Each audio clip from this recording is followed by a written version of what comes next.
All right, folks, welcome to another GD podcast. This is another one of those episodes of American gun culture. I've got a couple more of these before my assignment is due. I'm getting down to the wire. So we're doing another one tonight on a Friday. It's going to be a great time. So this forum serves as a fun and positive way to talk about the positives and the negatives of American gun culture, and get different perspectives from different walks of life. So tonight we are joined by a good friend of mine, Ethan Szymczak. So we're going to talk to him about his experiences in, with, around, all together now of American gun culture. So to kick it off, your name is Ethan Szymczak. Yes, sir. It's a very weird last name. I've never heard of a name like that. What is the origin of said name? Yeah, so it's Polish. Polish, Yeah. Okay. Great language to actually sit down and try to learn for more than 5 minutes because it'll make no sense to you. Fantastic. What is your occupation? Student right now, actually. Full-time student? Full-time student, veteran. So I served for a little bit, got out, and decided school's probably the best option for me right now. Fantastic. Yes, sir. How old are you? I'm 31. You're 31. Yeah. Okay, full-time student at 31. How's that going for you? Well, so since I do it online, it works out quite well. Okay. Now, when I wasn't a brick and mortar, I was 22, and even at 22, I was way outside the norm there. Okay. And so I could only imagine if I was 31, out of the military, and Right. then going to a brick and mortar location, like how wild it would feel. Yeah, I probably wouldn't fit in. for sure. Yeah. You said you have military service. So how long, what branch, how long were you in? What was your job, and where were you at? Yeah, so 2016, enlisted in the Air Force. Okay. I went into an intel position, more specifically a 1-in-1, just Okay. geospatial intelligence. So that's such a broad spectrum of jobs that fall underneath that. More so I was doing a full motion video. Okay. And then from there I started doing the ISR tactical controller position. So I worked with the ground teams to control the ISR downrange. Okay. Yep. And then got out in 2022, only 6 years.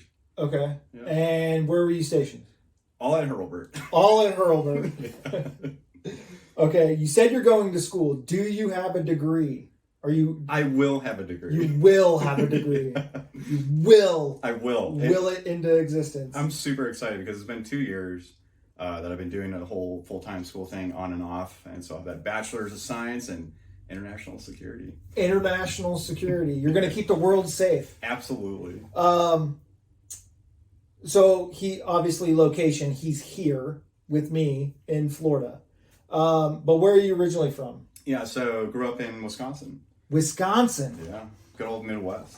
Farm fields and cows. Are you a big fan of cheese? Cheese, and I used to be a big fan of beer. I'm not drinking as much anymore, but still a fan of cheese. Yeah. Are you a business owner? I'm not a business owner, but I've been in the culture of business owners. You've been in the culture of business owners. Are you a competitor? I am. I like to picture myself. You like to picture yourself. I used to be a big competitor.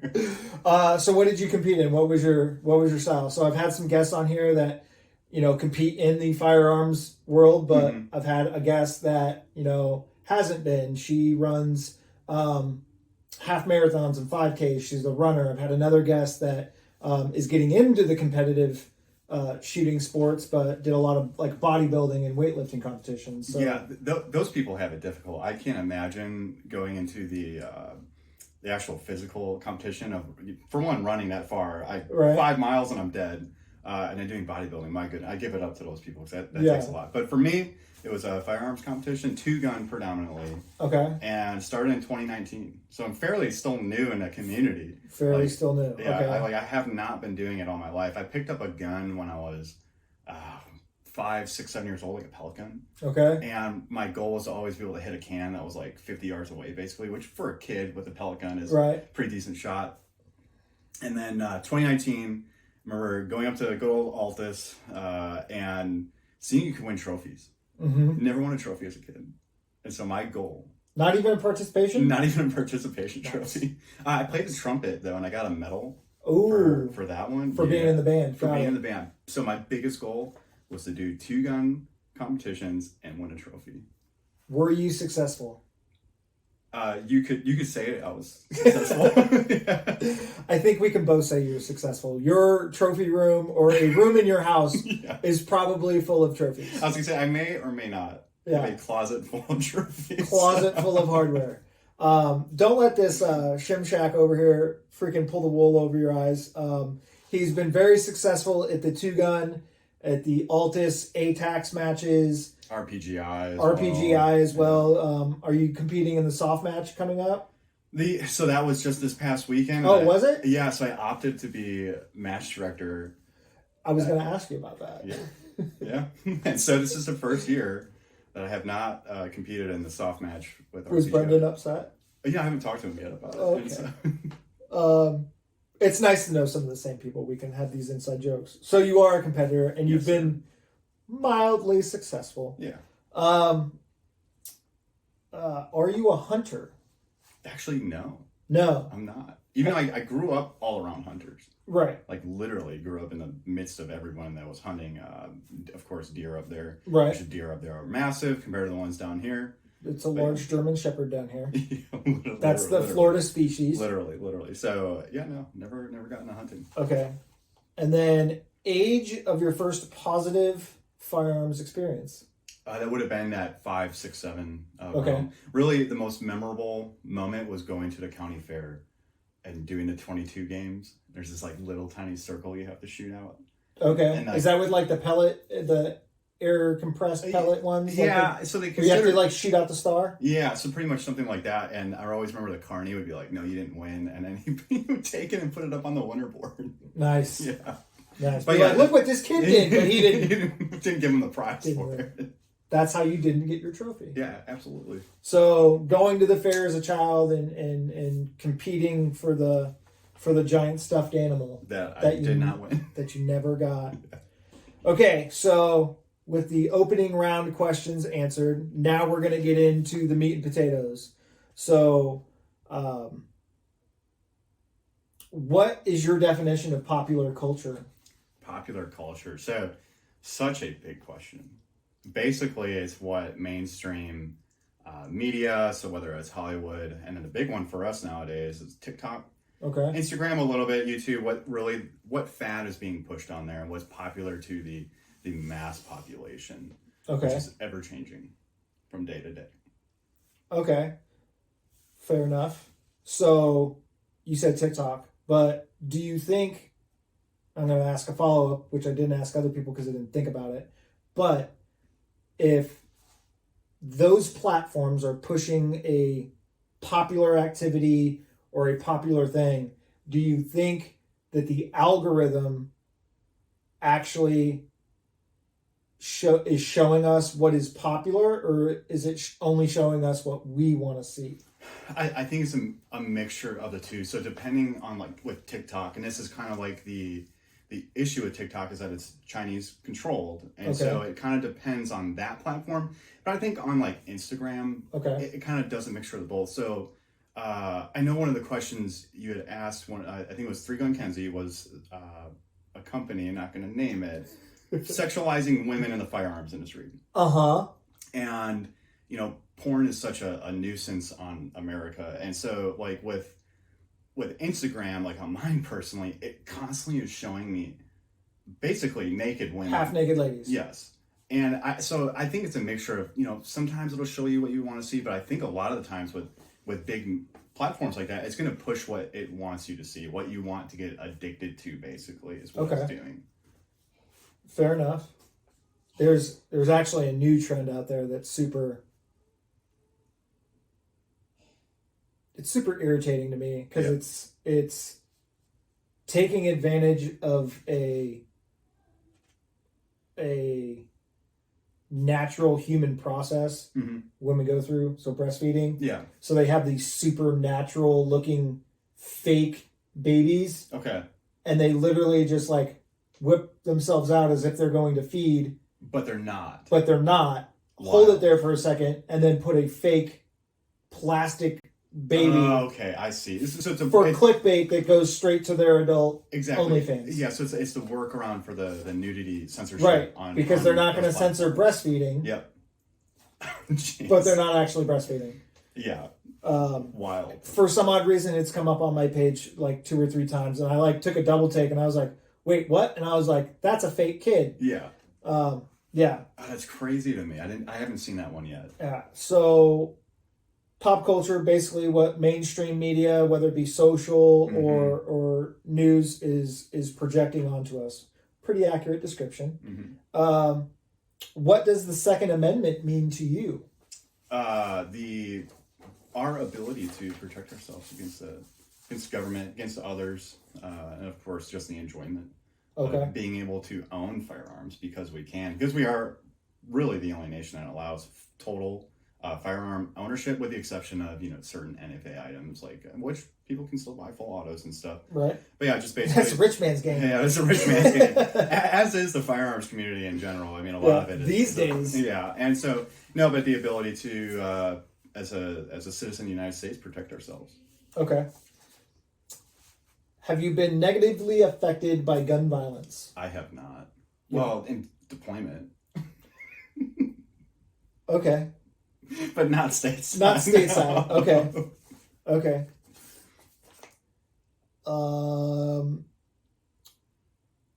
What is your opinion of the state of American gun culture? Oh, like my toxic talks, basically.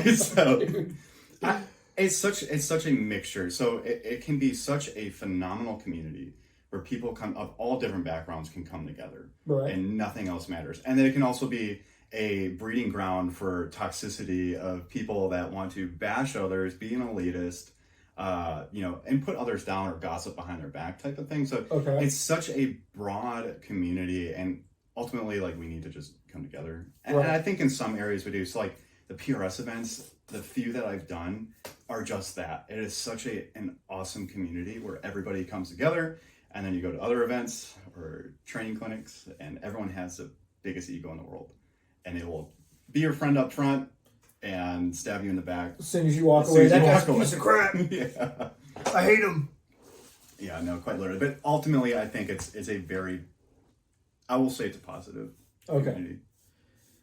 Leading into, has your experience in the gun culture been overall positive or overall negative? So for me personally, goodness.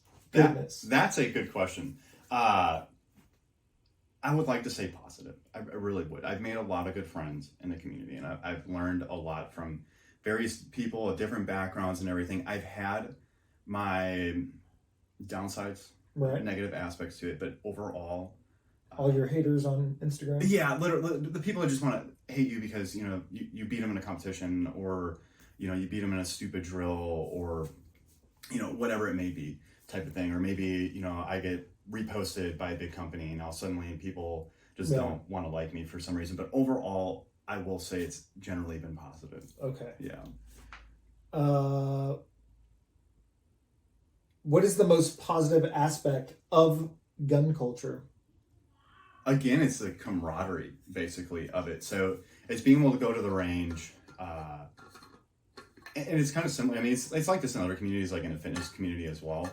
But basically, being able to go to the range and see someone struggling, and being able to, hey, can you come give me a hand with this? And like everyone's so typically open to your opinion or what advice you can give. And so when it comes to that aspect, it's still camaraderie. It's good. So 2 quick stories on that. Yeah. So we weren't at the same base at the same time, because you got out when in 22? May. So I got to Herbie in November of 22. Okay. Yep. So we served during the same time frame, but not at the same base. Mm-hmm. We didn't meet each other on base. No. We met each other at Altus. Yep. Right?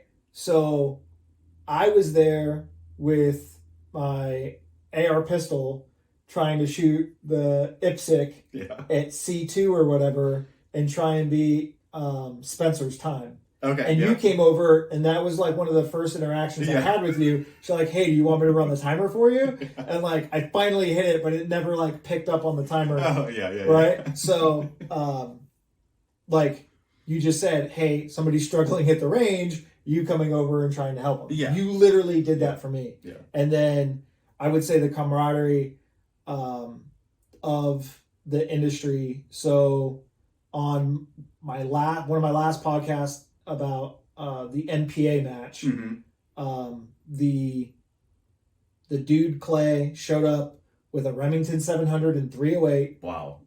Unbraked in a I don't even remember what the chassis was. It was like, I think it was the Oryx, like the Oryx chassis. Okay, yeah. So better than a standard hunting stock with no bottom metal. Yep. But like still not super great. Didn't have any bags. XYZ gets up. I don't think he hit a target till his fourth stage. Oh, wow. I'm not bad mouthing you, Clay. I love you to death. We're gonna shoot together here shortly. Well, we all zero stages are. Oh man, like my first PRS match, I think I got a 10 over 10 stages, right? But like people consistently were just like, hey, like think about trying this. Hey, try this. Picking up brass. 4 stages in, they went to the truck, took that chassis off, put a BA comp on it, and put a Razor Gen 2 on top of it. And by God, he started hitting stuff. Wow. Started hitting some targets. That is awesome. Right? Yep. He still finished at the very bottom of the match, but like that camaraderie of everybody helping him out. Yeah. Somebody listened, he will remain nameless. Somebody listened to that podcast, called me. Do you have Clay's number? I was like, I can get it. He's like, get it for me. Has already hooked him up with 50% off of a Vortex scope. Heck yeah. So just by like seeing that guy have some issues or hearing that guy had some issues, people that weren't even at that match are reaching out. Yeah. Like that's the community that we have here. If you have a problem, like you can call somebody and we'll run it to ground trying to figure out what's wrong with it. Well, that's like, I came out with okay equipment. And everyone is still like, use my bag, use this, do whatever you need. Here's my tripod that costs more than your rifle setup. Your whole setup. You use this setup to, hopefully benefit yourself. Yeah. And it's just with no questions asked. Like that price tag for that stuff doesn't matter in the moment. It's how can I genuinely make you a better shooter and perhaps, place a little bit better, but feel like you're getting something out of it. Right. Yeah. So even then, like there was a stage, so his scope, I think was on a 0 mount and didn't have enough elevation. He could only shoot to like 680 yards or something like that. And there was a stage at 850. Yep. Somebody just was like, here's my gun and ammo. Like, just dial it here. Send it. Literally the next day, he was shooting high over the top of this. I want to say it was like a car door target, but he was still over the top of it. Like that was his data that he had ran. He probably wasn't being able to see his shots, XYZ. And the guy spotting was like, hey guy, roll 2 tenths out of his dope. So as he's on the barricade, I just walk over to him, pop his cap out, click, click. Oh, that's awesome. Next fire, boom, impact. We're like, there you go, keep doing that. Oh, that's too cool. And he walked up to me afterwards. He's like, I don't know who did my scope, but I appreciate it. I was like, that was me, Clay. That was me. Oh, that is so awesome. So what's the biggest problem with gun culture? The biggest problem. In the whole scheme of things. There's 2 issues. So there's 2 major issues that I see. So there's like elitism. Okay. So basically the guys that will put you down, even though you're training is what really matters at the end of the day, actually getting out and doing your skill set. But there's the guys that own all the Gucci equipment and they act operator. And those are the guys that then put down, maybe you only can afford a Palmetto State or maybe you only can afford like a Diamondback, but they're trying to do their best. Right. And so there's this like disconnect where, hey, and it's like this in so many realms, car world, gym world, fitness world, probably not as much in the fitness world, but these areas where it's like, okay, the guys that have more money are suddenly now putting down everybody else. And then what happens then? So now I had a negative experience because somebody was putting me down for my equipment. So am I going to want to get out and shoot? Right. Probably not. Am I going to want to come back? And so, I'll never be able to grasp that concept because my whole philosophy is like I want to help people. Right. It's always been that way. So when I was at Altus, when I left Altus and started managing another facility, and it was the same thing out there. Like I just wanted to help people. Right. Now, I think the other side of it is like what I brought up earlier is like the sexualization of women in the culture. And I think that has a very negative context on that community because women want to get in the firearms community. Right. I know quite a few of them, but the issue is they're going to get... We were trying to figure out how to get your friend to come out to the match in April. Yeah. And so it's just like, and she's popular too. And even she's brought it up in her videos as well.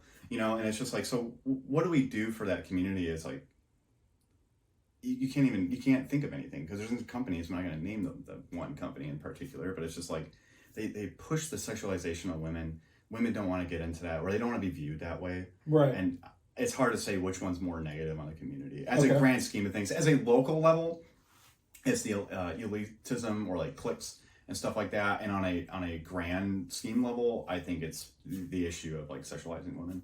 So if you were to go to a particular rifle match, like you might find a super squad. Yes. Right? Super squad. And I mean, you can even find it in the PRS. I don't think it's the elitism. I think it's a bunch of people that just want to shoot together. But then there are the super squads that are full of the elitists. Yes. That I'm too good to go pace targets. Oh, absolutely. I'm too good to go set things up. Absolutely. I'm too good to do this. I don't need to be doing that. Yep. Quiet for the shooter. Like, you're on a gun range. Yes. Like, it's going to be loud. I went to a lot of those matches, hosted by the same company. It's just weird. I don't know how that grows the sport or makes me want to buy a product from that company or support from that company.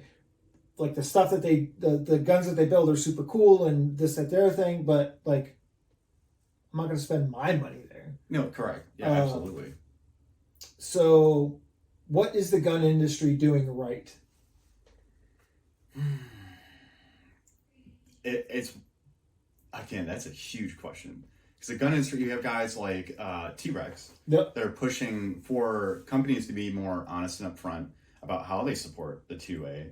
And you have other companies, again, not going to name them, where, quite frankly, they are not doing anything for the gun industry except for trying to get into Hollywood, and they use women to make their products popular. Granted, they're not good products, to be quite frank. So, that's such a big question. I have no clue. Yeah, I have no clue how to really go about that one. You don't know what the gun industry is doing right? No, I don't. Honestly, because there's just so... I haven't been able to see the positive changes from the actual industry itself. Okay. Yeah. So where's the industry missing the mark? Actually pushing everywhere. Yeah, honestly, it's everywhere. But like I said, so like with Lucas Botkins, people can hate on him all they want. I think his demeanor has gotten a lot better over the years. We share the same morals and ethics and stuff like that, which I respect out of him because I didn't know his beliefs in the beginning. Right. And now where he's at, I'm like, you're a pretty cool dude. Like, yeah. I don't agree with some of the products they do, but like with companies like that, like I think if the industry was more like one upfront and honest, but just more truthful about what they're doing and what they're supporting. And I think who they're supporting. I think that would be a good push onto the community. Yeah. Yeah. Okay. So, hey, good for Daniel Defense for doing the last video with them and being very upfront about wanting to arm, citizens and stuff like that, which is great. Granted, can't afford the products, but yeah, good products. I was going to say the opposite on that, but maybe I haven't seen the latest video. For Daniel Defense? Yeah. So, yeah, they're kind of wild because a lot of people thought of them as an anti-2A company. Right. And that's what I've been led to understand. Yeah, and so, like, their PR department has failed at pushing like what they believe as a company. So like that's what I mean, like on a large basis of the 2A community, not enough companies are really expressing their beliefs. Like, hey, we support more civilian use than we do, law enforcement. Or which I love law enforcement. I love military. But there are companies that are a little more about anti-2A than you'd be led to believe. So I learned this through a video from, are you familiar with Supervel ammo? Yeah. I don't use their ammo, but yeah. You don't use their ammo, that's fine. But I do like their stance on not shipping stuff outside the U.S. Okay, yeah, that's a good stance they have. So at SHOT Show, they made a video, and it was B-roll basically of dudes coming up and be like, how much can you make? Yep. And will you ship it to freaking Croatia or wow, okay, I didn't know that. Yeah. XYZ, blah, blah, blah. They're like, no, every round we make stays in America. Stays in America. That's awesome. Yeah, I mean, being able to support like your 2A companies in America that buy American and only sell like American, like that's truly awesome. Right. I don't know anything else about it. Yeah. But I saw that video and I was like, their power factor is a little high on their 9 mils. That's why I don't use it. But oh, okay. See, so a legitimate shooting reason. Yes, yeah. So it's a little, would you consider it like a plus P or just? Yeah, it came out at like 139 or 140 power factor. When other companies are putting out like 130, minimum's 125 for 9 minors. Yeah. So, granted, I shoot a lot of outlaw matches, so it doesn't really matter. But if I go to shoot a match where power factor is a thing, then it's like, okay, then I want 130. Could you explain power factor to the people that don't know what we're talking about? Power factor is the size of the projectile and the velocity in which it comes out. And by size, do you mean grain? Yeah, grain. Okay. Yeah, so if you have like a 115 grain, then it has to go X speed, which it has to go faster than to make up that power factor. And then if you have like 147 grain projectile, it can come out pretty slow because of the weight of it. Right. And then you have, different. But you have to meet 125. 125, which nobody, no factory is going less than that. They're not going to go less than really 131, 130. Just because you risk liability not making 125. There's guys that load the 125 and they're coming out so slow that either A, they forget to charge them, or they don't have enough charge and they'll squib it out. Yeah. And the squib is when you forget to put powder in it, pull the trigger. The primer is just enough to put the round into the barrel, but not come out of the barrel. So then you can have a catastrophic malfunction on your firearm. May or may not had some of those in the past. So I've had some as well. Thankfully, I haven't had any from the manufacturers I'm using now when I'm doing like my bill drill, the 6 rounds on target. Oh God! Yeah, could you imagine? Look, we'll get to it, but you just gotta look this dude up. He's so fast. I'm gonna turn this because I feel like I'm not looking at you for this thing. You're good. There we go. I feel better now. My favorite question. All right, let's hear it. What's cringe in the industry right now? What's cringe? Well, it's my opinion. What is cringe is the LARPers. The LARPers. LARPers. Okay. Which community of LARPers? The civilians that have never had a lick of training in CQB, CQC, like all that kind of stuff, that wear literally a house worth, so like a $230,000 more. Well, I guess nobody's getting a house for $230,000 not anymore, but literally like a mortgage worth of equipment, and they've never had any type of training. And so it's funny because I posted this on Instagram and I had so much flack. I had literally like 20-30 messages from people, and which most of it were positive. I love having these little more difficult conversations on it because we usually come to like a consensus, like we kind of agree on a point. But there's guys that are like, you're basically saying that you want to disarm America, all this stuff. Like, it's not that I want to. Of course you would. Yeah, and I'm like, of course you would. Not that I want to disarm them. It's just the fact that like they are portraying themselves in the wrong manner. They have a $1,200 helmet with a $40,000 set of night vision on it, with a $15,000 freaking laser system on a $3,000 AR. Yes. That's got another $6,000 worth of bolt-ons on top of the laser system. $400 cry pants. But then they're not. They're not in shape. They're not winning competitions. And here's the thing: I even said it to people, like, get out and shoot competitions. You don't have to be number one. Right. Like, I'm not expecting anyone to be top 5, but like at least make it to like at least number 10 or 20 out of like 60 to 100 or something like that. You know, and then start portraying yourself as that maybe. You know, actually have some skills before you start trying to showcase yourself as someone. Dress the part. Like, yeah. Well, I mean, it's dress for the job that you want, but the recruiter's office is down the fucking street. 100%. So the guys were coming at me and they're like, so you're saying to be a man, you have to join the military? I'm like, no, but like maybe have you're pretending that you're in the military. Yeah, because then people are going to see that, and then you're pretending to be SWAT. And they're going to come. People are going to come to you and start asking you questions, and like, what do you do at that point? So to protect your ego, you're gonna, oh yeah, this is how you do this training, or like, when it's like you have no right doing that. It's almost like providing firearm training. Yeah, which I don't charge for firearm training. Right. I tell people, I'm like, you want to come shoot with me? Pay the day pass fee up at Altus, and I'm more than happy to just shoot with you. Well, I think you're cutting yourself short there, but okay. So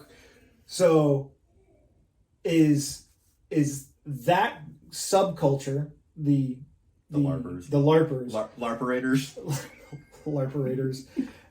Is that subculture similar to the Milsim guys that do the airsoft version? Well, so I've seen more Milsim. Are they separate? I think they're separate because some of the Milsim guys they were operators. Right. Oh yeah. There's a whole team of them. There's a whole team of them, and some of those dudes, like, at least they're going out. Well, they're doing actual force on force. Right. And they're also taking classes where they've been in those positions doing that stuff. Whereas the guys that like to just be famous on the Instagrams, you know, posting in all their kit and running through a house with no training, they're not getting anything. Those guys don't actually have a real skill set. Okay. And yeah. So is T-Rex a LARPer? Well, so yeah, actually, he technically is. So with T-Rex, Lucas Botkins, don't get me wrong, he's a good shooter. Yes. He's a phenomenal shooter, but he's even come out and said, like, explicitly, civilians shouldn't be trying to learn like CQB at this point. Right. It's not useful. You should be learning more DMR precision work. That is honestly more beneficial. But with the way operations are going, the use of drones, we're going to wait you out. We can cut your power. We can literally blow up your house at this point. You know, even guys like him were back in the day where it was like, oh, Lucas Botkins he's never done anything in that realm, so why is he instructing? Even he's kind of backtracking on it, like, yeah, civilians really shouldn't be doing that. Like, it's fun, don't get me wrong. It's a cool thing to do. It's fun to learn, whatever. But they shouldn't be hard focused on that. Right. It's a soft focus. And that's why I told people when we had these conversations, I'm like, as a soft focus thing, it is fun. It's cool. But as a hard focus, there's so many more. You should probably know how to walk through your house. Yeah. Well, not only that, but like maybe go take a medical class. Oh, God, don't get me started. Like, or learn to grow some plants. You know how many more times I've had to use my med kit that's in my car than the gun that I carry? Absolutely. A lot. You know, and that's the other thing too, is that culture. I got 2 medals for it in 2 years. Oh heck yeah, dude!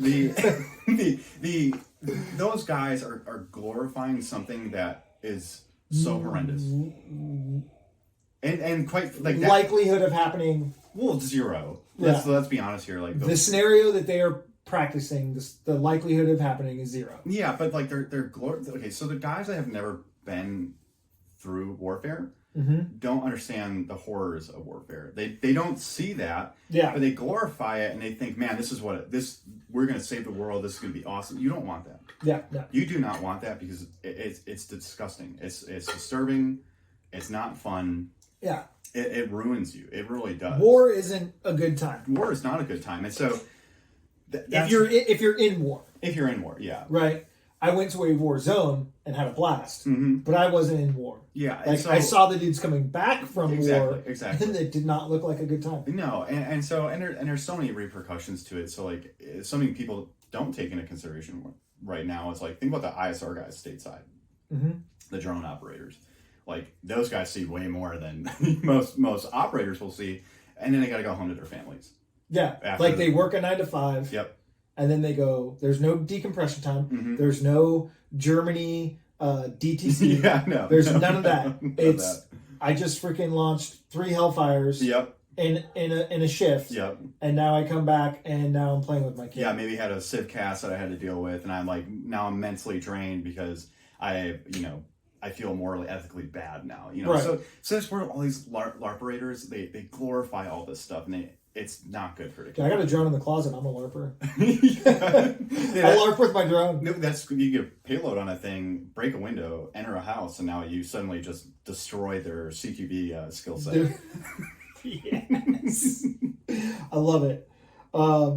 So that's what's cringe in the world. To me, that's what's cringe, yeah. And then we, go into the whole mental health thing of, oh god, yeah. So relating this back to the course that I'm taking right Mm-hmm. now, American popular culture, I threw some pop culture definition terms in here per se. Heck yeah. So there's highbrow and lowbrow, or high class and low class. Okay. Right? Yeah. So is gun culture highbrow or lowbrow to you and to the general population? So I guess to define that. So real quick. highbrow, right? Yeah. Have you ever been to SHOT Show? No, because I'm not cool enough. Cool.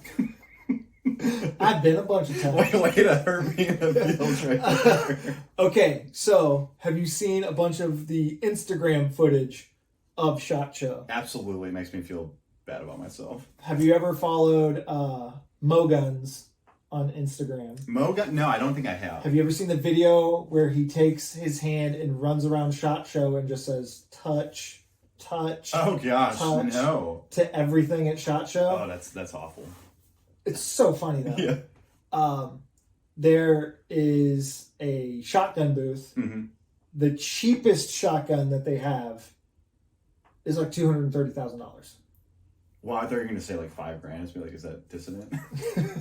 But it's like a $230,000 over under gold inlaid, like stupid crazy shotgun, right? Yeah. For like your fancy over under bird shooting, like clays and trap and bird hunting and pheasants, which is a blast, by the way. Considered a little bit on the highbrow, right? Okay, yep. Like that would be considered highbrow activity.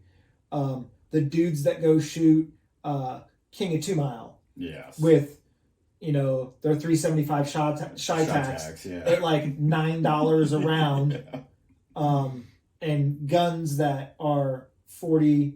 You literally cost of a 40, vehicle, like 40 a brand pounds. Yeah, like we're talking the creme de la creme of that could be considered highbrow. Yes. And then you've got the Fort Walton Beach Gun Show. Yes. Probably a little on the lowbrow. Okay, yeah. Right? Yeah. So highbrow, lowbrow. Okay. So to you, is gun culture considered highbrow or lowbrow? Do you think it's highbrow or lowbrow to the American population? And then can you think of besides the one that I've listed, can you think of a highbrow and a lowbrow activity within gun culture? Yeah, it's highbrow. Okay. Especially out here. So the amount of money that flows through in the firearm culture, and so it's like what you talked about, like with nods, like guys are running around with equipment on their heads that are worth more money than somebody's car. Yeah. At this point, so when it comes, I've just got them loosey goosey in my desk drawer at work. Yeah, literally. I mean, it's wild. So and that's the crazy part. Like when you're in the military, you're like, yeah, whatever. But like civilians owning it, I'm like, man, that's a big investment right there. Yeah. And even with like quad tube White Foss, like $45,000. Yes, and I'm like, it's mind-boggling to me. 'Cause in my mind, I'm like, I want to put that money into like my ammunition training, and just firearms in general. Now, like for me, for instance, like I use a Masterpiece Arms double stack 1911. Granted, that's on the low end of double stack 1911s, because then there's other companies where they're charging. What are you talking about? $5,000 for a handgun, my $2,300, and so for me, I'm like, okay, that's half the cost of these other ones. And I mean, take a look at like a Glock, so guys are tricking out $500. Yeah, and then they're tricking out to be like $2,000. Yeah. So I think in general it's highbrow. And again, so like highbrow activities, right? You were talking about. Okay. Yep. So like again, the LARPerators are going out doing these night shoots.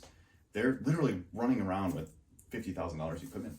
Yeah. I mean, that's not cheap. No. You know, now, I mean, there's aspects to it. It's like you bought a Taurus or like a High Point or something, and you go to indoor range. Right. Then you consider that lowbrow. Okay. Yeah. So like, I think just depends on your region of the country, and like, so I think America in general would probably view it as a highbrow activity.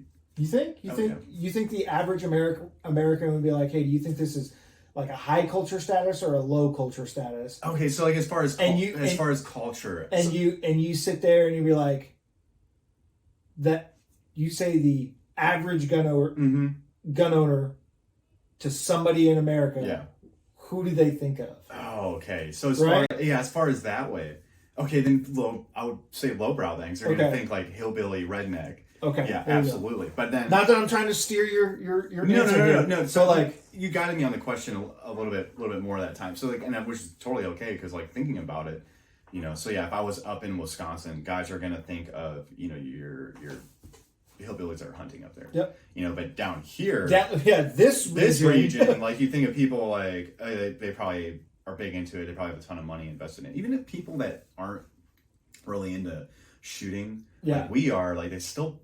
Most, you know, they have like a BCM or a Daniel Defense. They have something that generally costs like a decent amount of money, and so or they take their thing that only costs like $700, and then they dump another X amount of dollars new barrel into the AR and triggers and all that. And so I think as far as that culture, it shifts from region to region, because then like if you were to go up to the East Coast where, you know, gun reform has taken over in a lot of the states, you know, people generally don't shoot up there, so you just don't think about it. You know, somebody might have a carry gun.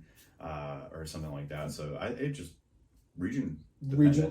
So I would even say, I mean, I've been here for a very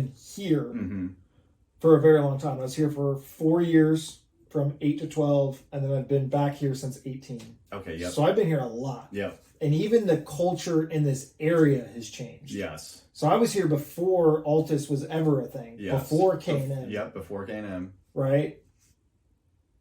To shoot a match, I had to go to Tallahassee. Okay, yeah. For USPSA. Yeah. For two gun. For two gun, I actually had to go to Phoenix City. Wow. Right across from Benning to shoot two gun matches. You brought all three guns, but you only use two per stage. Yeah. Right? So I remember doing that, and then coming back here and having Altus and having Element and having now we got Stronghold. And now we've got a little more private military, but yeah. There's Bullets and Bones. There's Bullets and Bones. You go out. There's Silver Creek, Pensacola too. There's Escambia County Gun Club and Dothan or whatever. Dothan. Yeah, about used to go up and shoot Dothan a bunch too. There's so many ranges around here. Right, and all these guys and all these ranges, like most of them. Some of them are open to the public, just a normal plink and shoot and everything like that. But a lot of them are private that just either do private membership so people can come out and shoot safely and not get shot at a public range. Yep. And then they hold a bunch of competitions. Yeah. Right? So I think in this region even, we're very specialized, but I'd also say if you just go an hour west, it's a completely different culture. Yeah. That's where me and Adam were hosting our classes. Yeah. Like, we can't get a precision rifle guy to show up to that. Wow. Okay. Right? Yeah, totally different than out here. It is your stereotypical, I've got my 308, my 6.5 Creedmoor, pencil barrel. Yeah. I want to stretch this thing out to $1,000.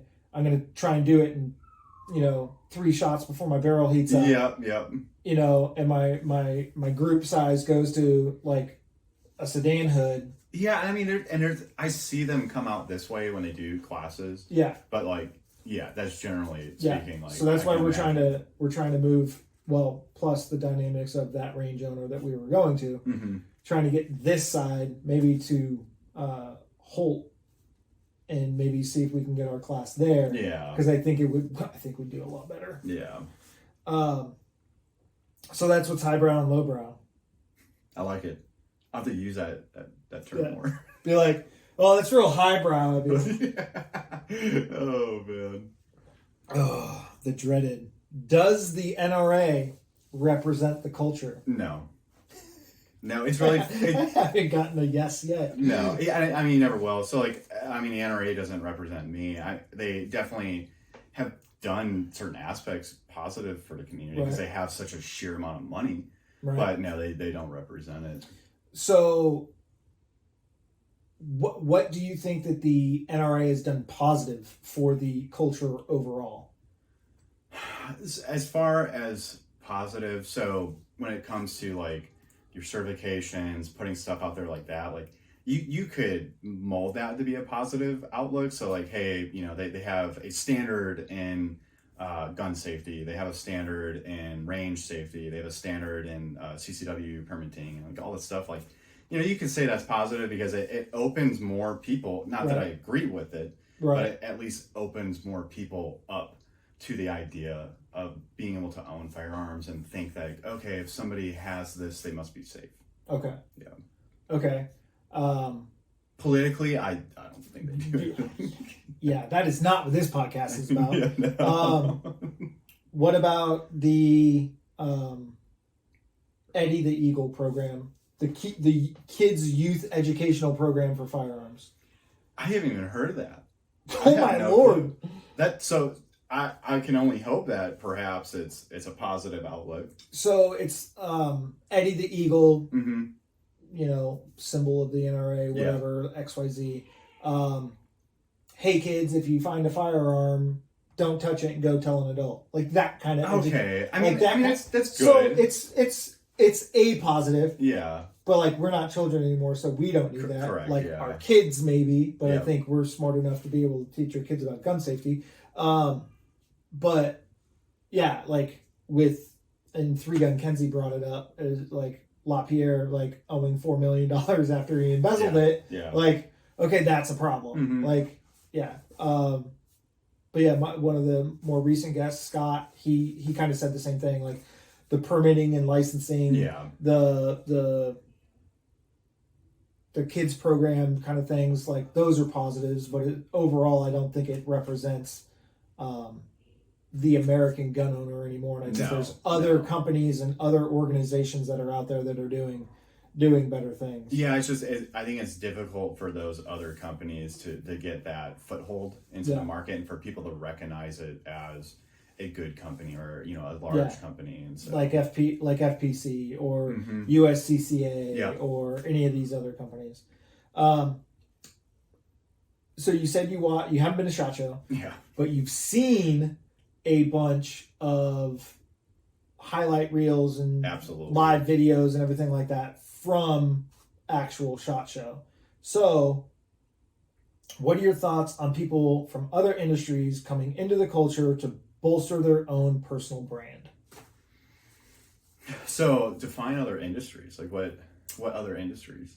Fitness, fighting. Oh gosh. Adult industry. Because AVN is usually at the same time as SHOT Show, along with the I didn't know this, but the same time Vegas is the mecca for all things major symposiums or trade shows or XYZ. Mm-hmm. So one of the years I went, it was the AVN, which is an adult film show and awards. They had SHOT Show, shooting, hunting, outdoor trade show, and then they had like the concrete conference. Oh gosh. Where it was like heavy equipment and like all centered around concrete. Yeah. So concrete pouring apparatuses and new concrete mixes and concrete cutters and all this other stuff. Because this dude got on this tram that I was on and it's all dirty. I was like, what were you in the basement of SHOT? Like, what were you doing? He's like, oh no, we're over at the concrete. Doing our thing. We're over at the concrete conference. I was like, dude, there's a concrete conference? Shit, I might skip day 5 and go over there. For everything nowadays. No, I think there can be positive outlooks for it, but again, just like with the conversations with like females and industry, and like going to that, there can be such negative aspects to it that are never going to be good for the community. But I think when there's other companies that could come in, you know, when it comes to, you know, hand-to-hand combat, like fighting and stuff like that, you know, whatever, like they go hand in hand. But then there's like CrossFit, that's been introduced into it now, and now we have a big thing called tactical games. Yeah, so what are you going to compete in that? I'm not going to compete in that. Why not? Because they take CrossFit athletes and they just tell them, okay, here's how you shoot a gun, and then they're the ones doing the competition out there. Right. And so it's just kind of, it's skewed heavily on the CrossFit part. Yeah. So that's where like Altus had the ATAX match before. Right. And that was more of like a, hey, you're doing stress test type stuff, so you're going to be dummy drags and carries. Yeah. Or, rope climb. Whatever it may be that you might go through if you were to go through special tactics school or whatever it may be. I think there can be positive outlooks on when other industries try to come into the firearm realm. Just really depends on their intentions at the end of the day. So again, females, awesome. We want more of them in the community. What about the non-female just not the ones that are doing gun bunny stuff. Yeah, okay, fair enough. But then, like I said, so like with fighting and firearms, those go hand in hand. I think that's great when you can incorporate martial arts and firearm stuff together. And, fitness. I think it's great we're incorporating fitness and firearms into that. But outside of that, I don't see other industries really having a play in that community.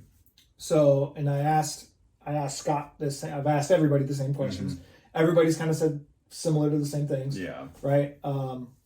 He said like Chuck Liddell. Okay. Yeah. Like Randy Couture. Yep. These guys go there. They have some type of business inside that realm because it's a business show. Like he hasn't gone because he said he wasn't that cool. You actually have to have an in to get there. It's not just I bought a ticket, I go to this show. Yeah. You have to be a dealer, you have to be a distributor, you have to be a gun store. What is the issue I have with the influencers? Because like half the influencers there don't actually shoot. Correct. Z. Yeah. But if you have a company, absolutely. Like I don't have. I'm sure you could go on somebody. I mean, that's how I got in the first few years. If somebody wants to invite me, perhaps to SHOT Show 2025, I'll talk to Lauren. But yeah, I got in my first couple years because, California was like the only place that I got stationed that I didn't work at a gun store part time. Mm-hmm. I was very big in California or in North Carolina, I went into the gun store was my happy place. As weird as that sounds, like I could go in there. It was a bunch of old timers with a bunch of stories. Like sit down in rocking chairs and eat peanuts and drink sweet tea. And just chill at the gun store. It's like a barber shop, right? I was like, this guy was looking for primers, and I was like, oh man, I've always wanted to reload. He's like, here's my number, call me, come over to the house. I loaded up a bunch of 45 ACP. Nice. And that's how I learned how to reload. That goes back into the camaraderie. The camaraderie and the teaching and everything. Like, I walked in there and I was like, hey, do you guys have somebody you'd recommend to buy a trailer from? I'm getting ready to move. Yep. And they're like, go look out back.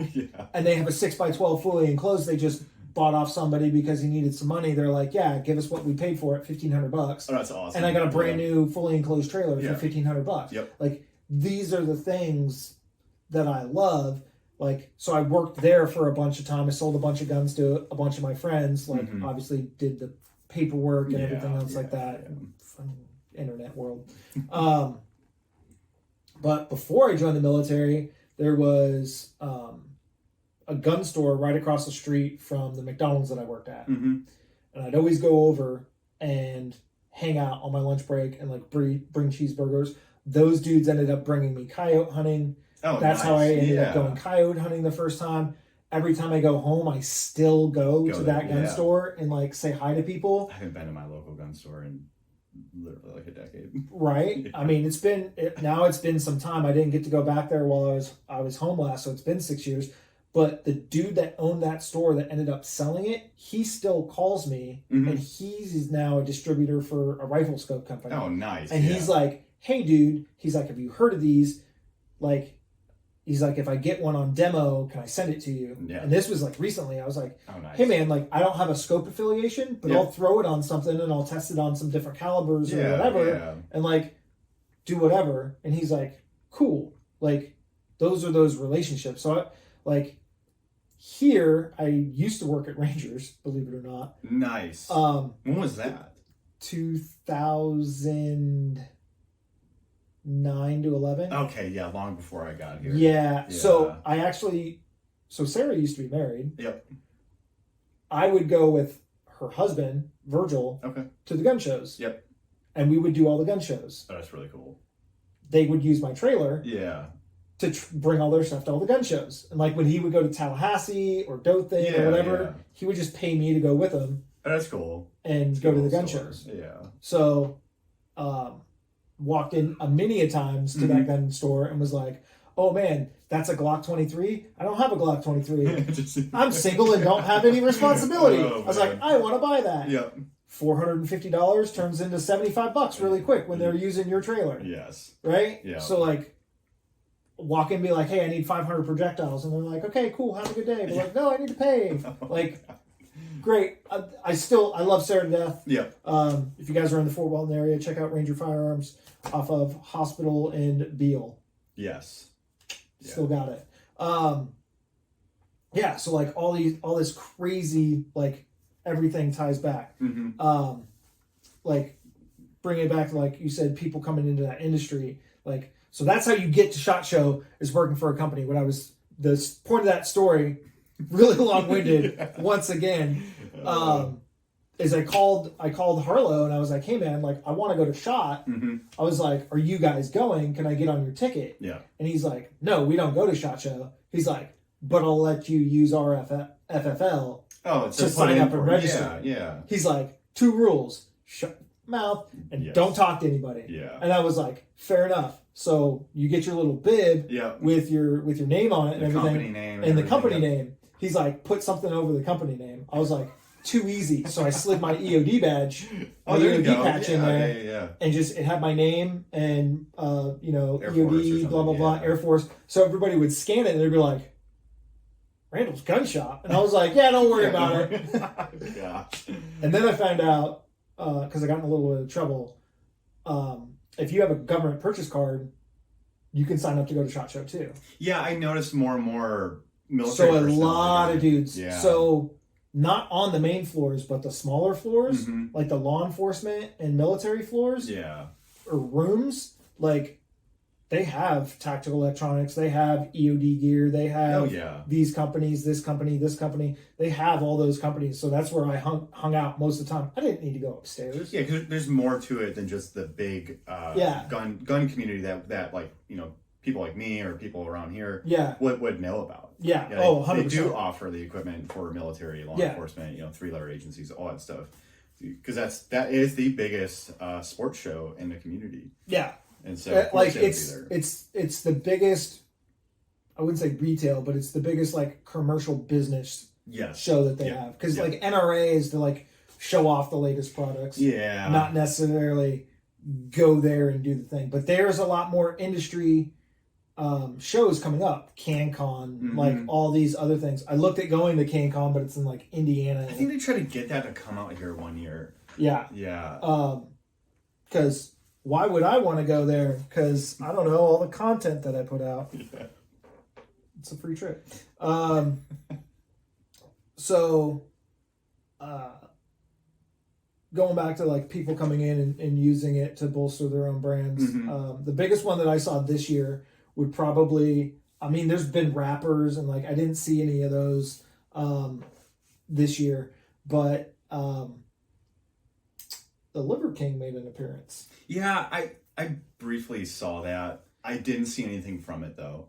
So like, there's a lot of people that went to the Gundies that took place out there, and there was a lot of Hollywooders that were there. That were at the Gundies, yes.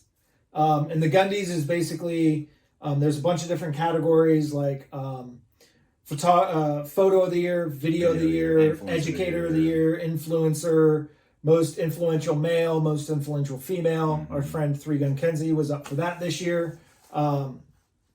So it's an opportunity for a bunch of people in the industry to get dressed up and be recognized for the good efforts that they put forth. It's like an Oscars event. Yeah, it's an Oscar event for the guns. Take that, Oscars.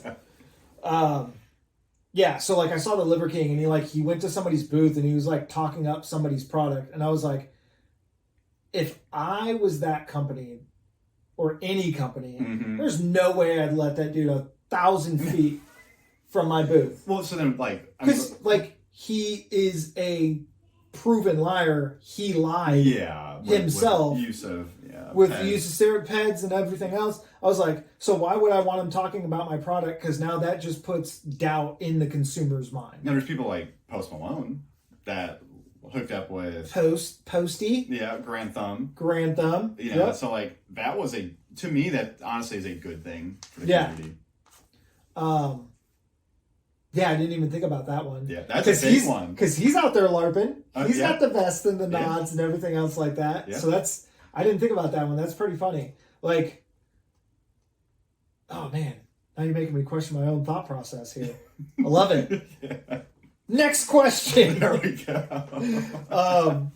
Name 3 gun culture personality types. Oh, 3 gun culture personality types. Oh, you've already said one like 3 times. Yeah. Well, which one? The female one? No. The elitist. Oh, elitist. Yeah. I mean, absolutely, elitist with that aspect. I mean, there's the FUDs. There's nailed it. Yeah. I got grandpa shotgun. That's all I need. Yeah. Like there's those. You don't need an extended magazine drum clip. Like there's no reason for it. Yeah. And then there's if you can't do it with 6 shots, you deserve what you get. Like but then like with the elitists, I mean that one to me kind of goes into the prepper. And, yeah, so like for me, those guys are kind of one and the same because typically your preppers are spending a ton of money on stuff that they honestly are never going to use, and then they're also the ones that hopefully they never use. Let's just be on here. A third one. Ooh, it's a good question. Should have prepped me with this one. So think about it. Oh man, a third personality, funny, elitist.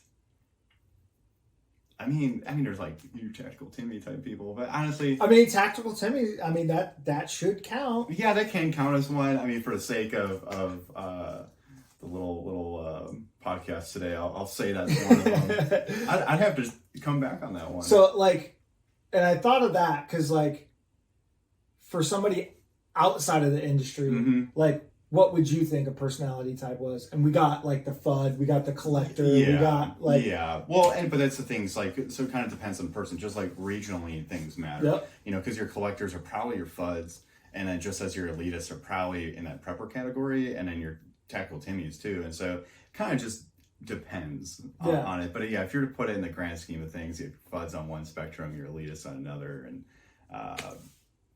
like you're extremely tactical. Here's my favorite that nobody's said yet, and I'm not sure if I want to say it or not because I still have like one person in the queue for this. Your bro vet. Yeah, that's definitely one. So 100%, which I've been categorized as as a bro vet. As a bro vet. That is shocking. Well, that was for I don't think civilians need to worry about. Yeah, so then they were like labeling me as a bro vet. That's funny. I don't personally know any bro vets. You don't personally know any bro vets? Yeah. Do you not go to Black Rifle Coffee in Niceville? I've only been there a handful of times. Yeah, okay. Yeah. I'm sure that there's a bro vet that probably goes through there. Yeah, 100%. I mean, we live in it. Not that there's anything wrong with bro vets. They're just a little out there sometimes. A little out there sometimes. Absolutely. I don't know if you've ever listened to like the Unsubscribed podcast or like seen their TikTok or YouTube. No, but it's got a bunch of like the popular like military creators on there. Yeah. Like they're definitely not bro vets. They're kind of like the anti-bro vet, but gosh, they are hysterical. I can imagine. Hot takes or opinions. I mean, you're full of them. I'm full of them. I mean, I've already said a bunch of them, basically. As it pertains to a competition shooter in a very military dense area, your guys that come out of the military and suddenly now they're instructor number 1. Look at me. I served in the military. I suddenly now listen to me, pay me $100 an hour, and I will get you to where you need to be. That is one that I harp on all the time. Okay. Yeah. We've had this in-depth conversation. Yes. And like this, and these are the conversations I love to have online. So those military type guys that come out think they're the best instructor. Your guys that take a class, they learn 5 things and they regurgitate it to the rest of the community. Now, again, it all leads back to I'm an instructor. Unless you're like JJ Capraza or like Jerry Mikulek or, you know, these big name guys. Max Michelle. Yeah, Max Michelle, Dan Horner. All these big names. Any of the, I would say any of the dudes in the AMU. Because, like, they go shoot, but they also, I'm not going to say that word, but they go and train other military units. Yeah, and so, but now that's something else that I harp on too. So it's kind of like similar to the Brovet thing, but it's like I serve in the military, I get out, and let's say I have a training company, I won't hire actual competition shooters to teach shooting. Okay. And so like that's another thing that I cannot stand in the community. We have to listen to somebody solely based off of what their military experience was. Right. How many times did you do a bill drill on target? I hate bill drills for one. Well, no, like that's the question. Yeah, that's the question. But how many times did you shoot a plate rack in 103? Oh yeah, no. So for those guys, no, absolutely. Yeah. But that's what I ask people is: are you trying to be more proficient with your firearm, or are you just trying to, you know, have the certificate from somebody? Like what, or you know, in that case where you're looking for instructors, are you just looking at somebody solely based on what they did in the past? Right. You know, so it's like no. The push to be proficient in what you're trying to be proficient at and use those people to teach. And so the instructors, huge gripes all around. Fair enough. Yeah. I had a follow-up question for that, but I lost it. So where does the industry need to be headed? In a more positive manner. We all need to be, I'm not saying like everybody needs to be like, you know, inclusive with everybody type of thing. And but, like kumbaya and sitting by the fire, but... Because differing opinions are where new ideas can grow. Okay. I love having difficult conversations with people. Like I absolutely, if you're somebody that has a completely different opinion from me, I will gladly have a conversation with you. And I'm not going to get upset at you. Right. I don't care what it is. You can argue with me to the end of time, like with the LARPer stuff. And that's where the like 20, 30, 40 people message me and then they're like, hey, let's have a general consensus talk on this type of thing. So I think being able to just accept everybody, be a little more positive, don't backstab, don't start your little clique club. You know, it's like high school drama type of thing. Getting away from that stuff is exactly what the firearms community needs. Okay. What does the culture need to do to survive on the grand scale? Not like the competition. So gun community. I think more people, so it goes back to like Lucas Watkins, T-Rex, like what they are doing to put more information out there, I think is what's necessary. Okay. Just being more apparent with the community. You know, and then like we talked about like with the NRA, like trying to do positive outreaches with like children's safety and stuff like that, but not using that company. I think that would be another good thing. Okay. I remember what my question was. Where does the industry need to be headed? And you said like for everybody to kind of get along. Like I think the thing that we forget is we're always looking down and in, and we're always looking at all this infighting that's going on inside of our own community. Yeah. Like you said, this guy's fighting with this guy. There's a fight at the Circle Bar. This, that, the other thing. All this crazy stuff, and we forget to look out and up. And like what's coming down the pipe. Like there's what was it? The Colorado assault rifle ban? Yeah. Like, so that thing, like you wouldn't be able to own pretty much any semi-automatic weapon. Correct. Yeah. Like any, like whether it's like a 1022 or an AR, like anything that accepts a detachable magazine is out. Like, which is wrong. We have good companies that are like FPC, Firearms Policy Coalition, that have lawyers that go and fight these things. Yep. But like, we're too worried about fighting ourselves to look out and up and see the bigger picture. Like, there's more guns in America than anywhere else in the world, and we're too busy fighting over, you know, this company did this, or this guy said this about this guy, and this guy never served, so he shouldn't have an opinion, instead of getting together and saying, no, we're going to like stand up and fight for our actual rights. Well, somebody has said it, and I wish I remember who said it, but they were like, how is the firearms industry going to collapse? And I was like, gun reform or something like that, Infighting. Yeah, 100%. And that is such a common answer, is like, infighting will destroy it. Yeah. Yeah. So do you decide from outside looking in, what kind of impact does gun culture have on the American culture? Like American culture in general, what impact does gun culture have on American culture? Ooh, that's a good one. What impact does gun culture, or what impact does American culture have? What impact does gun culture on American culture? On American culture. Keep waving this in front of the camera. I love it. Oh, man. Talk with my hands a lot. Yeah, absolutely. I try to use hands. Speech class, high school, sophomore year. Oh, man. I would love to say a positive impact on it, but quite frankly... no, like a descriptive. Oh, like, descriptive. Yeah, not good or bad. Okay. I actually, honestly, that one's right over my head. I can't even describe that one in a descriptive way. So, Scott Howell, my most previous guest on this installment, he said American gun culture, or gun culture, is American culture. No, I don't think it's American culture. It's a part of American culture. I wouldn't view American culture as gun culture, though. From the shot heard around the world to the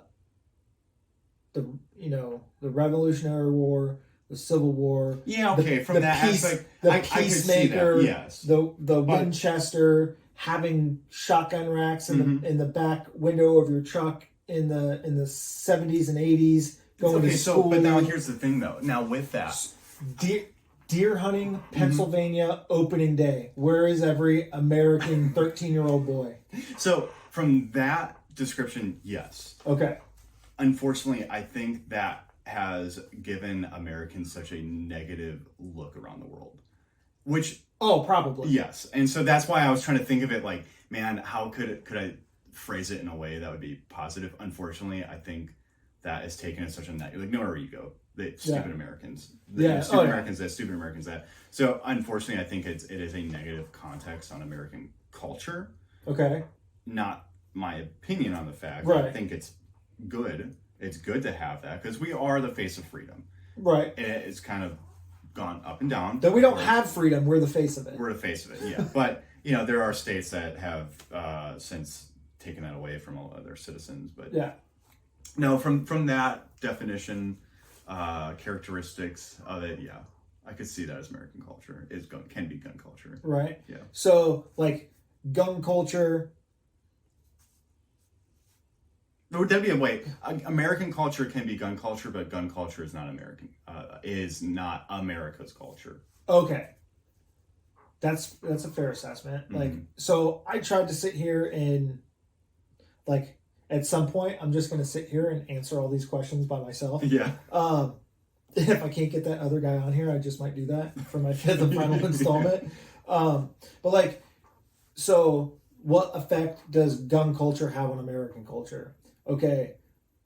Gun culture being firearms and multi-disciplined shooting. So the effect of gun culture, we pour a ton of money into the U.S. economy. Yes. So that's propping up a portion of the U.S. economy.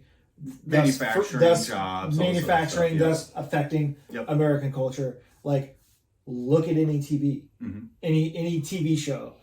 SWAT. Freaking Starship Troopers. Any SEAL Team 6. But what's wild is that you're naming all these off, and those very networks and people want to dismantle that. Oh, 100%. Yeah. But they're going to show it because it gets some ratings. Because it gets ratings, yeah. Right? Well, people love action. Justified, XYZ, all these TV shows. Yellowstone, for hell. Yeah. Like Yeah. 1883 and 1924, all these TV shows, right? They're all using firearms. Yep. Right? So that's woven into American pop culture through what we're seeing, right? What is one of the biggest movie franchises to come out in the last 5 years? John Wick. John Wick. How popular has that franchise been, and how lucrative has it been for the company that's providing those firearms and training for that individual, for that cast member, for those cast members, and the props and movie guns for that movie franchise? Huge, massive. Yeah. That's like, that guy's probably rolling around in a Ferrari now. Yes. For the sheer amount of clicks that had been driven to his website to check out those guns. Yes. Yep. YouTube, everything. Everything. Oh man, that's a sick gun in John Wick. What is it? Oh, it's the MPX. Well, who made it? Like, I can't find that one on the website. Yes. Who made that? Oh, it's a special build by Company X. Yep. Right? So I think that is one, one impact. Yep. Then you've got, on the contrary, you've got the gun culture in the I said this would be on the positives and the negatives. Like, you have crimes committed with firearms, right? Yeah. Well, now that's not necessarily the culture, because I would say the law-abiding citizens don't go around committing crimes with firearms. Correct. Right? 99.9% of the time, correct. Right? Yes. There's always the snap loose or whatever. Yeah, absolutely. But like, we're literally surrounded by guns in this room right now. We've been on for 1 hour and 16 minutes and nothing has happened. Yeah. Right? Wild. It's crazy. But like, there is going to be the time where a firearm is used in a negative manner and somebody gets hurt. It happens. Right? But then we go back to... the whole culture gets labeled that way. Because of media.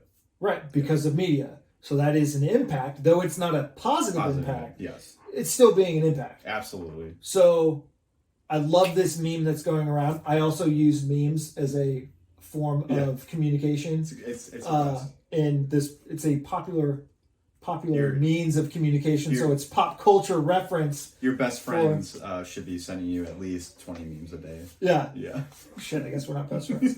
I'm going to send you 20 poop emojis. If I don't open my phone up and I have to sit there for 5 minutes and scroll, yeah.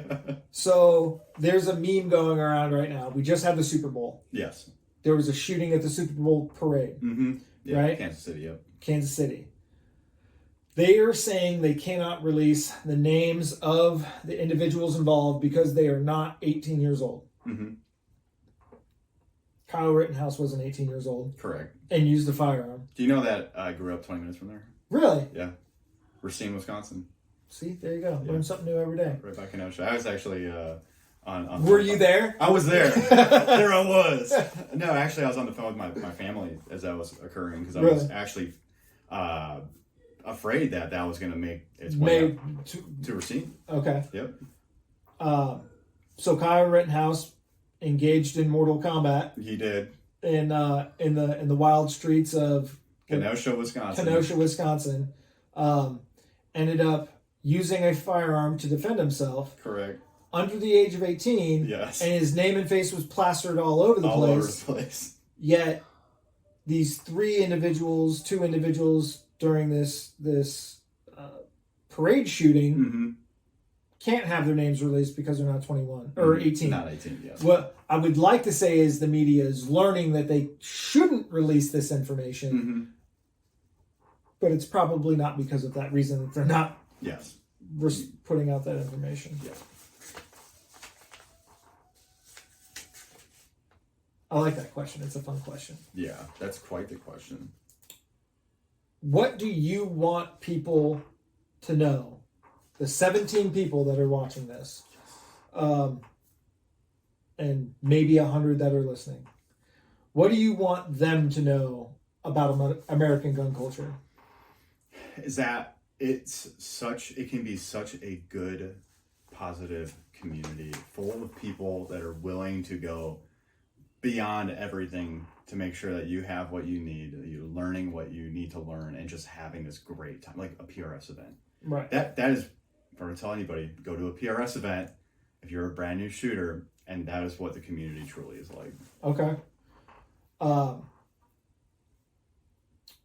Shout outs or sponsor plugs? It's your time to shine. I know. So no, really, no big shout outs. So like, I love, I'll get to this company in a second, of course, but Sons of Liberty is kind of similar along the lines of like T-Rex, where like they are for the people, but that company has always pushed me as an individual, which has always been awesome. So it's gotten my outreach to be considerably higher than if they never kind of backed me type of thing. But they back the general 2A citizen, which is so cool for a community. Mike Nohosky, he's a cool dude. I went out to Sons of Liberty in San Antonio, Texas, back in, it was a 2016, 2017 time frame. And they're just a bunch of good guys that love America and they love the Second Amendment. Okay. And of course, Alta Shooting Solutions, fun story with them, basically. I started shooting there with, I was wearing flannels all the time, and people always recognize me as a flannel shooter. And I haven't seen you in flannel in quite some time. I was gonna show up today in it, but I was like, no. I went to the gym. I'm like, I gotta show off the pump. Show off the pump. So no, but Altus, I love the company. We have had a bit of an up and down relationship over the last couple of years, give or take, after I left the company. But everybody's had an up and down relationship with Altus. Yeah, but I mean, here's the thing: they're a great company. We had our differences, and I went the route of I should go back to school. Now, I will call myself out on this one. I betrayed him a little bit when I went to go manage the other company, but I've since left that company, and now I'm back as a member and doing match director work for the 2 Gun series. And so no, they're a great place to go. So for anybody in this Panhandle region, southeastern United States, take the trip down to that range, because that, again, you go to these indoor ranges, and I don't think that's a great place to start shooting. No. So anybody that wants to start shooting, come down to Alta Shooting Solutions. I'm more than happy to shoot with you and just have that good time. And if they wanted to get in touch with you, how would they do that? Easiest way, Instagram, no one shooter. One underscore shooter. And the fun thing is that nobody knows my name until they watch this. And so if anybody that watches this now knows who I am. Exactly. Yeah. Now they can find them everywhere else. Blurp it out and then just that portion. Shake Shack. I said Shake Shack. Yeah, it's a good time. So, any final thoughts? Any last minute plugs? I think these are the conversations that people need to have, that people need to listen to, and continue that conversation on their own. So if they have a platform, have these conversations with people. Ask the questions. Perhaps ask the question that might portray you as somebody that is against what you're trying to get across. Right. So you can have more conversations with differing opinions. So this is my 4th one I've recorded. Yep. And I found, and I told her this, I had to dig through my phone to find somebody that I wasn't on the same page with. Okay, yeah. Right? Yep. Because who do we surround ourselves with? The like-minded individuals. Like-minded individuals, right? Yes. Now, granted, me and her go back 25 years. Yeah, so you were friends long before. We were friends long before, like, politics and all this other stuff. And we have always been able to have a great open line of communication on things that we don't agree about. Now, she was quite surprised by a lot of these questions. She's like, I was like, do you think the NRA represents the culture? And she's like, I don't know. And I was like, I don't like the NRA. She's like, excuse me, tell me more. Yeah, I think people are surprised by that. When gun people are against, like, what, I'm not going to say ignorant, but just people that don't have an understanding of what we do. Like, they view us as those people who are like, oh, you're a big NRA supporter. You're a big gun nut. And it's like, that's not the case. Yeah. That really isn't the case. Yeah. So it took a lot for me to find somebody that I felt not safe, but felt comfortable to have that adult. This is an adult conversation. Yes. To have an adult conversation with, and I've continued to scroll through my phone, and I was like, probably not. Yeah. Yeah. Probably not. Yeah. Definitely not. Oh, that's funny. Yeah. So it's been a fun project. I think even after the project is finished next week, which I still have a lot of work to do on it. I think I'm going to keep doing it because it's fun. Or at least this format, because I've got like 3 different formats to do for the show now. So it's been pretty fun. No, I think it's like I said, it's a great thing to do with more people. I love having conversations with people. Yeah. I don't talk enough to people online necessarily. So like to be able to come on to something like this and then have this conversation. Yeah. To me, it's a blast. Some people view it as a negative, but I think it's awesome. And now you know where I live. Yeah, exactly. So how far is my house from your house? It's like 20-ish minutes. I thought you lived in Navarre. No, I'm Gulf Breeze. Oh, shit. Yeah. I thought you were way closer. Yeah, now everybody knows where I live. Now everybody knows where you live. Yeah. So thanks for joining us on this episode. Well, thank you for joining us as well. Absolutely. Thanks for joining us on this episode of another GD podcast. Like and subscribe to the podcast. You can find us on all major hosting platforms, as well as you can find us on Instagram at another GD podcast, all one word. Be sure to share the podcast as it helps grow our listenership and expose us to an ever-growing fan base. If you've got suggestions for me or comments or concerns, or tell me I suck, you can reach out at the Instagram, or you can find me direct email guy.demarco.84@gmail.com. Till next time, keep your powder dry, and we'll see you at the range. Let's get out of here. All right. Fantastic. No, that was good.